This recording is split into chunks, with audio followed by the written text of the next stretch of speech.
Under Narendra Modi's third term as Prime Minister, India is gearing up to hit China where it hurts.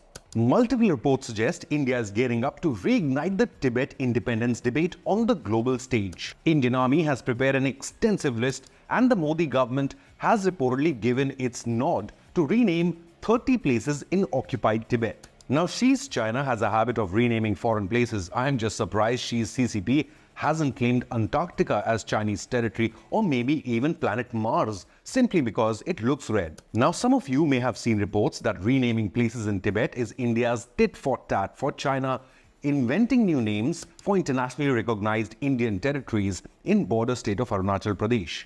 However, that is not the complete picture.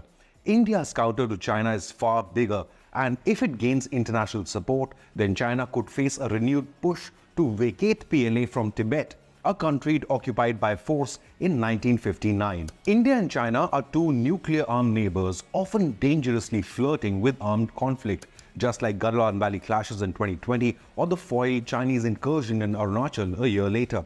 But here's the thing, India and China are not neighbors. For thousands of years, India and Tibet have been peaceful neighboring Himalayan countries with strong cultural bonds. In fact, one of Hinduism's holiest sites, the Kailash Mansarovar mountain, lies in Tibet. While there are tons of Tibetan monasteries in India, including the historic Tawang Monastery in Arunachal, Tibet is a huge country. It has an area equal to Germany, Poland, the United Kingdom, and Italy combined. Tibet long acted as a buffer between the Indian and Chinese civilizations. However, that changed in 1959 when Mao unleashed the PLA in Tibet. Even today, the Tibetan spiritual leader Dalai Lama lives in India along with 120,000 Tibetan refugees who cheered Indian army convoys as they headed to LAC after the conflict with China. India now wants to remind global powers how they have abandoned the Tibetan cause for cheap Chinese products and cheap labor.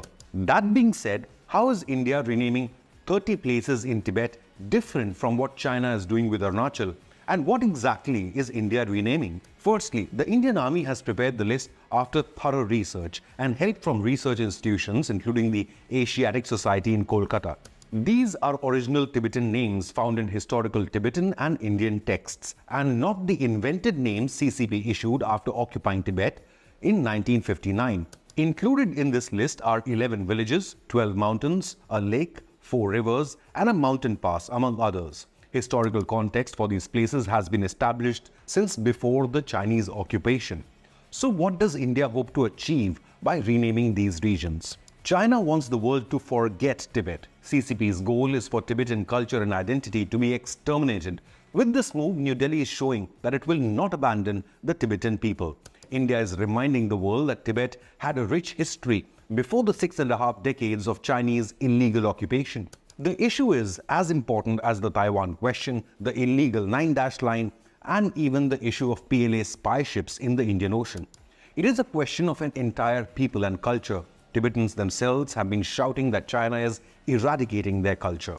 But sadly, the world has maintained a painful silence, accepting CCP bullying for the price of cheaper shoes from Chinese factories. Today, the world is paying the price, with China threatening an invasion of Taiwan, bullying Philippines in the South China Sea, claiming Japanese islands, and rejecting all maritime rights of ASEAN nations.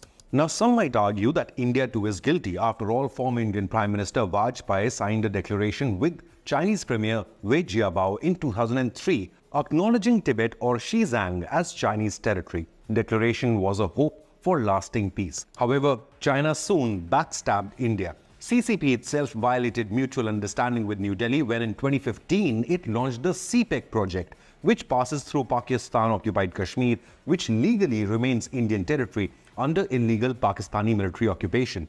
If China can violate India's sovereignty with CPEC, then dare to rename Indian places in Arunachal Pradesh, then India is well justified to give historical names to Tibetan locations and give support to the Tibetan cause. India is simply reminding the world of Tibetan identity. After all, there is no Xizang, but only Tibet. China has been itchy with the Tibet question, not just with India, but even the United States of America. In 2020, former President Donald Trump-led US Congress passed a resolution acknowledging the right of the Tibetan people to elect their next spiritual leader after the current Dalai Lama. CCP reacted harshly. Beijing also claims the right to appoint its own leader for the Tibetan people. China remains wary of New Delhi. After all, under an assertive Modi, India is the biggest challenger to Chinese bullying and aggression, not just across the LSE, but the entire Indo-Pacific. When Prime Minister Modi inaugurated the Sela Tunnel connecting Tawang, Beijing warned New Delhi to, quote, cease any actions that complicates the boundary issue. Even recently, a Chinese embassy spokesperson wrote on Platform X that the border dispute should be, quote, handled properly, adding that a stable relationship is in the interest of both countries. However, it seems the Indian government has made up a tactical decision to counter China diplomatically on a global stage. India's External Affairs Minister S. Jaishankar, after taking oath, said his priority will be to find a solution to the border issue with China. But it seems lasting peace can only be found when China vacates Tibet and India once again shares a border with its peaceful neighbor, free from Chinese occupation. Rest assured, it remains a dream and will not be easy.